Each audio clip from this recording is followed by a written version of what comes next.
who you let into your space, they have the impact or the ability to suck the life out of you. The expectations we have of human beings is what ruins our experiences with human beings.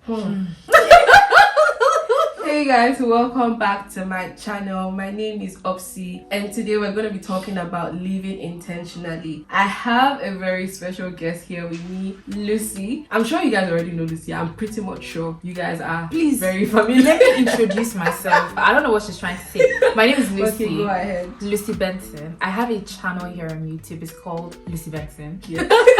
All her details will be in the description box. Follow me, subscribe. Trust me, you're going to have a good time on my channel. You will. And we did film a video on her channel. So please go over to her channel and check it out. Definitely. And I'm pretty much sure you would love it. You would. In this video, like I said earlier, we're going to be talking about living intentionally. Yeah. We were just discussing about this thing just a few minutes ago. And it was a very interesting idea because I felt like from the beginning of this year, I made it a note to myself to live intentionally. And it has been an amazing ride. I don't even know what I've been doing all the previous years, honestly. That's what happens when you start to self-develop. Honestly, from the first video of this year, if you really have been following me, I made a video about my experiences last year and lessons that I have learned. Yeah. And last year really taught me a whole lot about myself and a whole lot about life in general. I think the first thing I told myself this year was that I would take the lessons from last year and improve.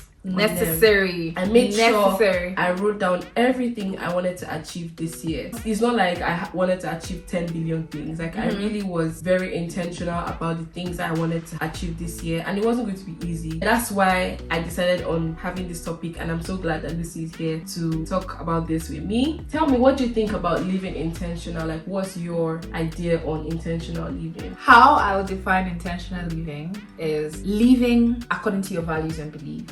Not just living, but like taking each day as it comes and making the best out of it. It doesn't matter what position you are in your life. You understand that it is 100% meant to be. It is your journey, it's your process. Yeah. You make the most out of it. Yeah. No matter how small. I always say the executive decision. Yeah. That you see this life, no matter what comes my way, however form it comes, I have the capacity inbuilt to deal with it. My life is one.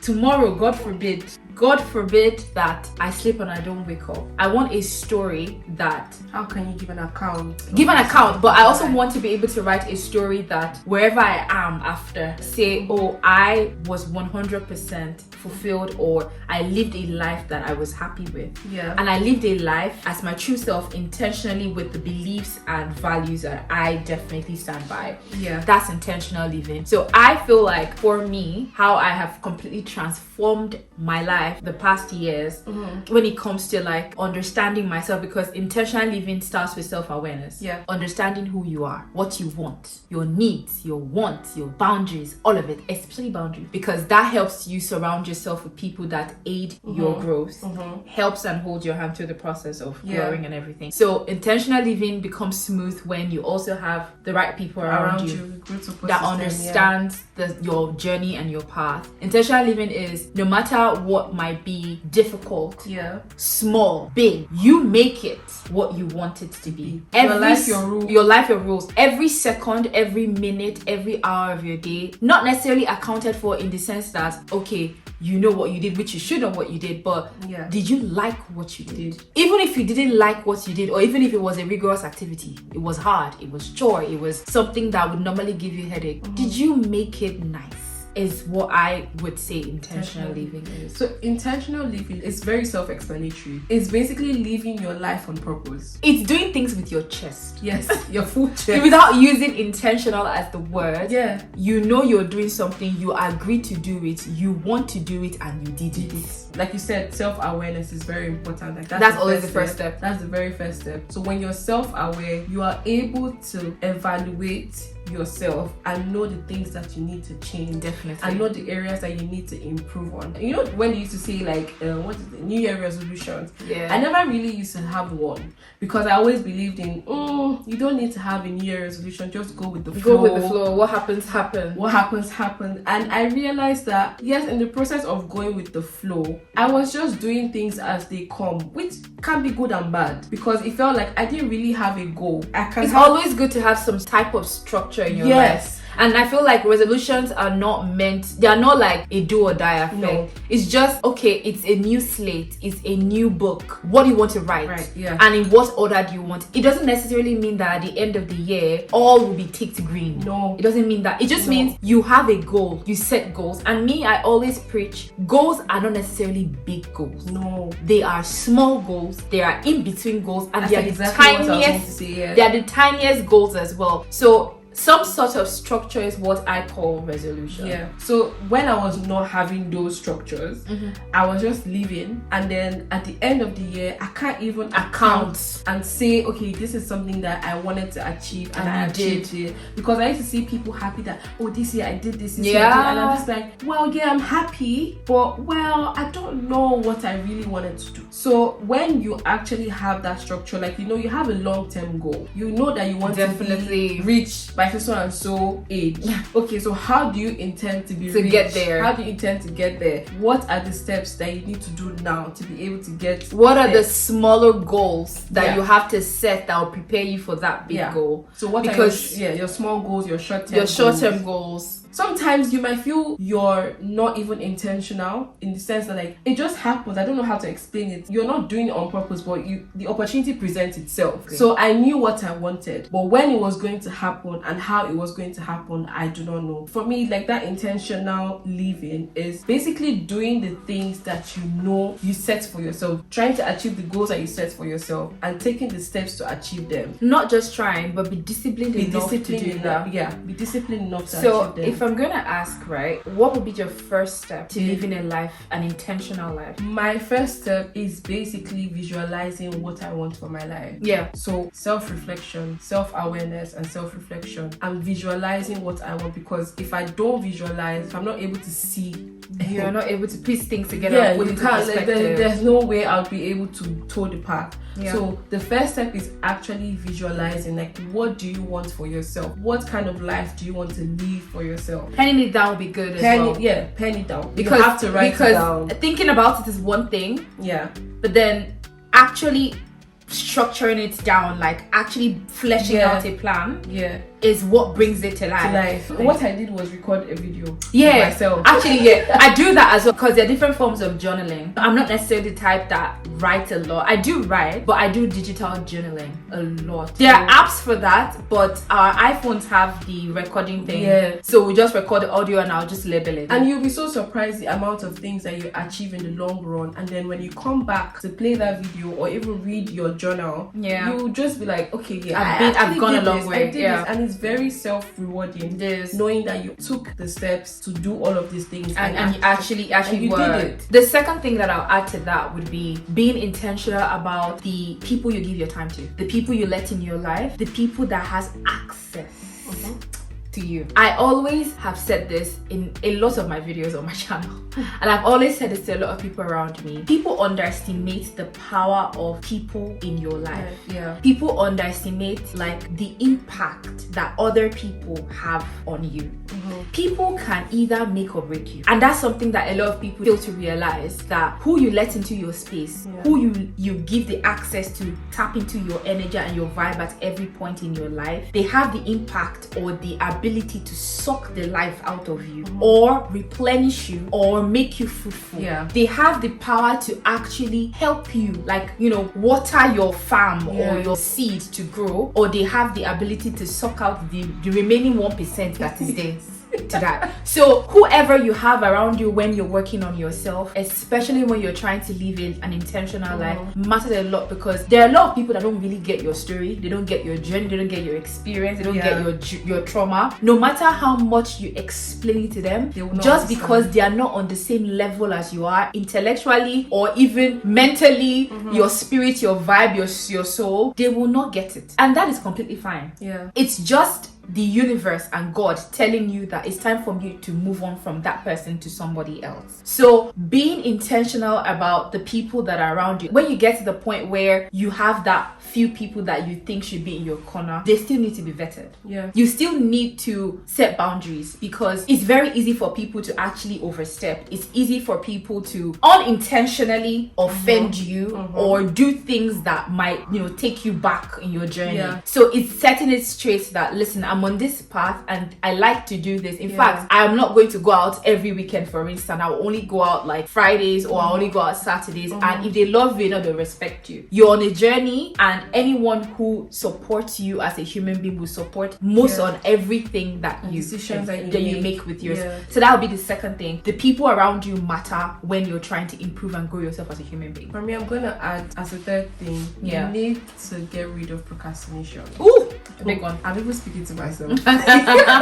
You need to get rid of procrastination. And how do you do that? You need to set a realistic time frame or timeline or deadline, because if you don't do that, you wouldn't get anything done. You need to discipline yourself to get rid of procrastination. Like, tell yourself, listen, by the end of the month, realistically, what you know that you can handle, because burnout is real. By the end of the month, or in 2 months, or in 3 months, I should have done this. And then you can take it one day at a time. So you're not really putting so much pressure on yourself. You're actually taking baby steps to achieving that particular goal. And then you know that, okay, you have enough time, because procrastination is just going to make you feel worse about yourself. It's going to make you feel depressed. It's almost like you don't have any reason to leave, because you're always shifting, your appointment or your task for that day to the next day. Just put that in the trash can. Adding to that, I don't know if it's going to be the fourth one, but I feel like when it comes to procrastination, a lot of people don't even know where it stems from. Procrastination stems from fear.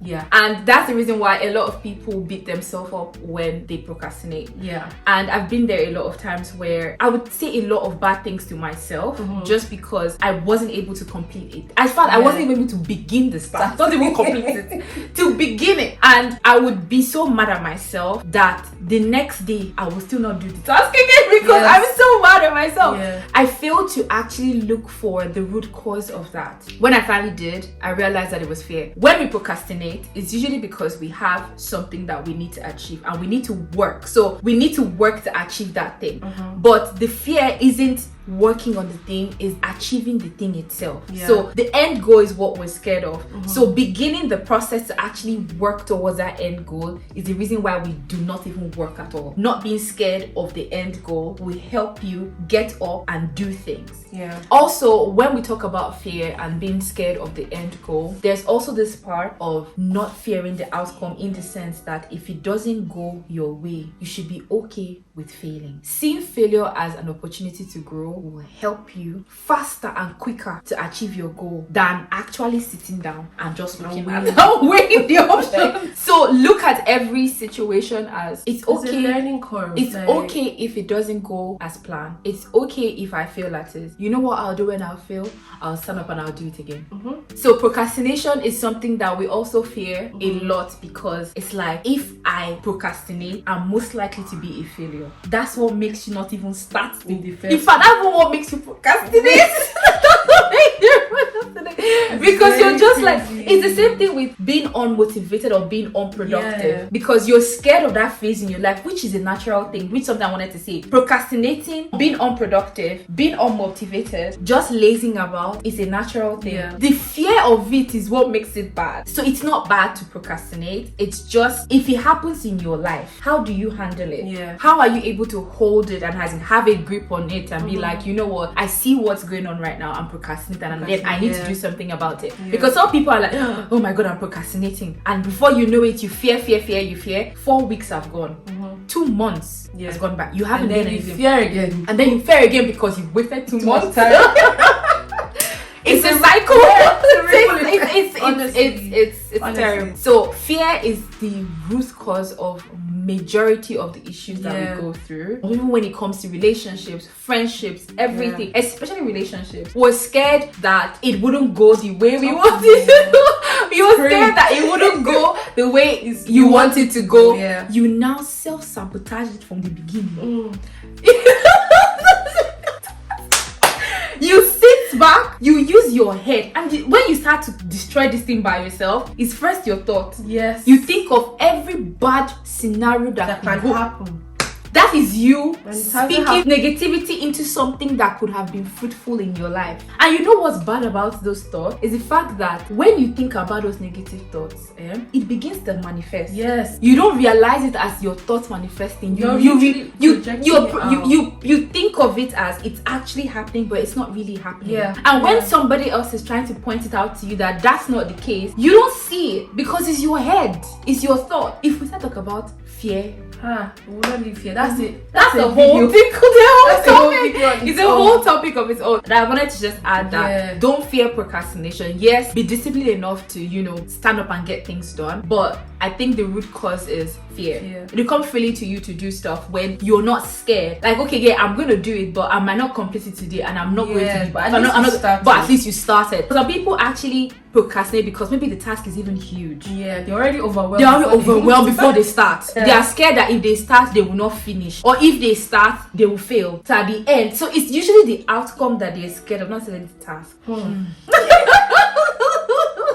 It's so deep. It's Another deep. thing I wanted to add to that is quite similar, just in another term. Yeah. Is you should not be afraid of taking risk. Yeah. That's what I was going- it's Yeah, it literally is. the same thing. It's the same thing. You have to take the risk. And the funny thing is, I learned that this year. To take risks. Yeah. Oof. I learned that this year because, That's good. to be honest, it's also from my upbringing. Definitely. I was brought up in such a way that you have to control your surroundings, like control your problems, more or less, almost like control your problems. So But you don't feel the problems. yeah, so it's So it's you cannot be emotionally attached to your problems. not really, but it's like limits the amount of problems that will come to. Let it be that it's not you that caused the problem. If it happens, it happens. But then that's So also really weird because you can't really control you the things that can't happen. exactly. So it's just like saying, okay, you want to step out by maybe 1 a.m. and it's a bit risky to go out. At 1 So you a.m. have to always So- be at alert to have preventive measures. Preventive measures. Hey! So you know that going out at 1 a.m. is not always bad. I mean, it can be safe, but it can also be very dangerous. Yeah. So you rather just be in your house. Whatever you might be scared of and you're preventing outside, it can meet you in your house. It can meet you in your house.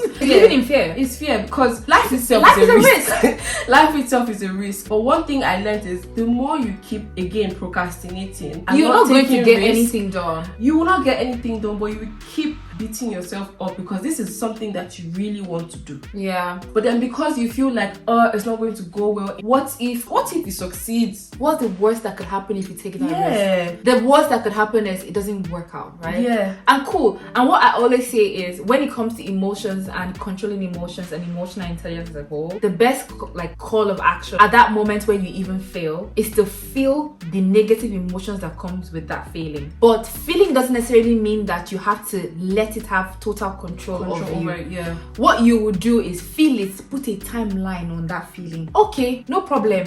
It's okay. It happened. It happened. We We move. move. We do it again. I'll probably maybe be down for a day or two, depending on how long It's I normal. want to allow myself Yeah. to feel it. But you have to get back up. But you just get back up. The funny thing is, the thing that you're afraid of might not even be the thing that you should be afraid Yeah. of. That's probably the easiest part, whether it's going to succeed or not. When you take risk and you start doing what you want to do and living intentionally again, you learn a lot of things that Yeah. you did not even think that you would learn. Yeah. You learn a lot of things about the task that you're doing. You learn a lot of things about yourself. Because I actually started filming and because I actually enjoy it, Yeah. I learned a new skill that might actually come in handy at some point. At some point in your life, In you your never life, know you where don't you even you know. don't- you don't know where you're You going know. to be. You don't know where you end up. Yeah, and can even create a new career path For you, for sure. So then, because you're living intentional, living in the moment, you see yourself growing. You're learning new skills and you're growing. Before you know it, you're actually achieving the long-term goal that Yeah. you wanted to achieve in the first place. Even if you did not know how you were going to achieve it, just being able to take baby steps, doing things that you want to do one day at a time, At a time. it gets you there eventually. I think the last thing I'll add before we close out the video is to romanticize your life.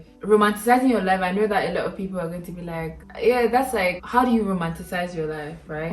Romanticizing your life is literally loving every bit of it, every part that is in it, Yeah. every part it comes with, however it comes, good, bad. Romanticizing your life, how I say, is loving your life a little bit too much. No matter how difficult it might be, no matter the struggles, no matter the challenges that you might encounter, you intentionally love love the life that you live. You understand that it is a path you were put on, and however it goes is for your favor. You were placed here for a reason. Yep. If it's not going the way you want it to go, it's not because it's not going to go the way that it's supposed to go. It doesn't mean that you're not going to reach that end point, that goal. It just means that it is your journey, it's your path. The point you're at this moment is where you're supposed to be. You get there. Good or bad. When you begin to make those difficult tasks enjoyable, so for instance, take the walk but do it with a friend that you guys can gist along the way. Or you're taking the walk but you decide to like listen to something, a podcast or songs or anything. Or you take the walk with a significant other where you can hold your hand. So you make everything that is supposed to be a task or difficult enjoyable. Yeah. If you're cleaning your apartment, whenever you think about it, like me, I don't like chores, but whenever you think about it, you tell yourself like, how can I make this experience enjoyable for myself? What I can do is just blast music, Nigerian music in the speaker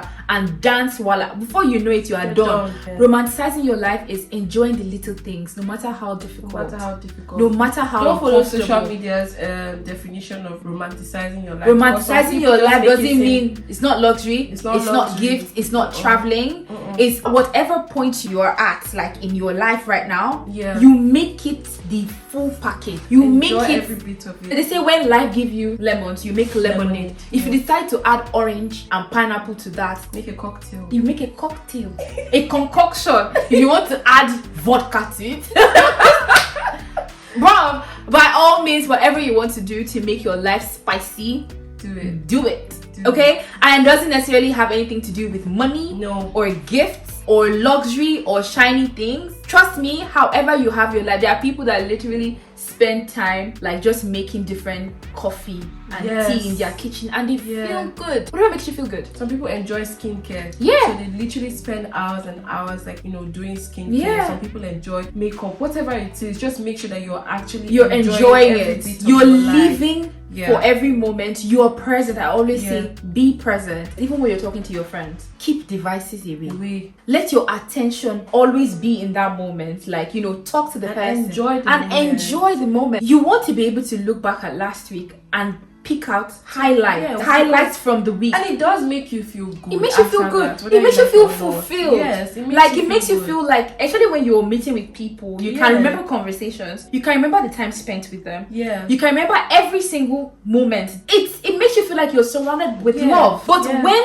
you don't really realize it, you're not seeing it, you're not in the moment, you might feel like you're alone, but you're not necessarily alone. It's because you're just not present. You need to appreciate the small things. The expectations we have of human beings is what ruins our experiences with human beings. So if I start being friends with Obsy today, I already build the way I want the friendship to be in my head, but it will not go like that. And that's what's going to break my heart. Not necessarily because Obsy is a bad person. It's just because I think this is how I want the friendship to be with Obsy. Not consulting with Obsy being a different human being.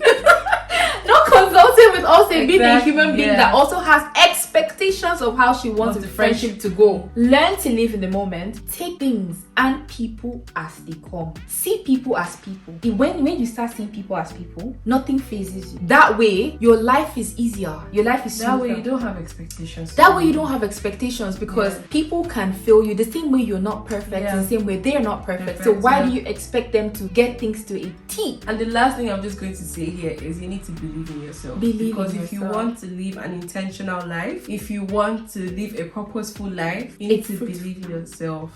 Because if you don't believe yourself, you will not be able to do all these things that we've said. Trust yourself. You will keep procrastinating. You will not be able to take risk. You will just be afraid the whole time. So you need to believe in yourself and trust that any decision that you make is the right decision. It doesn't mean that you're not consulting for opinions. It doesn't mean that you're not going to consult for guidance as well. Because like I said, we're not perfect human beings. So if you have concerns about certain things, it doesn't mean that you're not going to ask for help.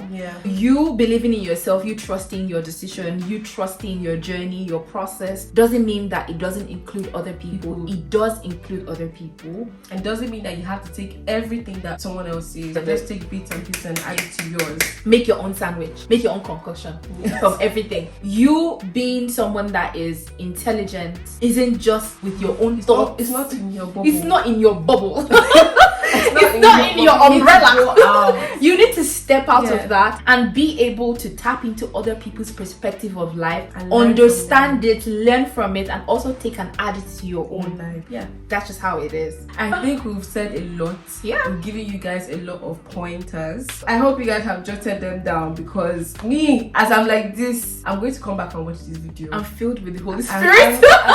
I'm in my positive elements, my positive era. Anyways, I hope you guys enjoyed this video. We learned a lot from each other, and I hope you guys did as well. Again, I'm going to leave Lucy's details. We have said it before, she has a YouTube channel, a bubbling YouTube channel. Please subscribe. So I'm going to leave all her details in the description box, her Instagram, her YouTube channel, and everything else in the description box. So please go ahead and subscribe. And we also have a video on her channel, so go ahead and watch that video and show some love. Also, let us know your thoughts about living intentional In the comment section. Let's discuss, let's gist, because there's no other way. We have to learn from you guys as well. Thank you guys for watching this video. If you're new here, please of course do not leave without subscribing, like, and of course share it to your friends and everyone around you. I will see you in my next one, or maybe we will see you now next Maybe we will see you in the next one. Bye. Bye.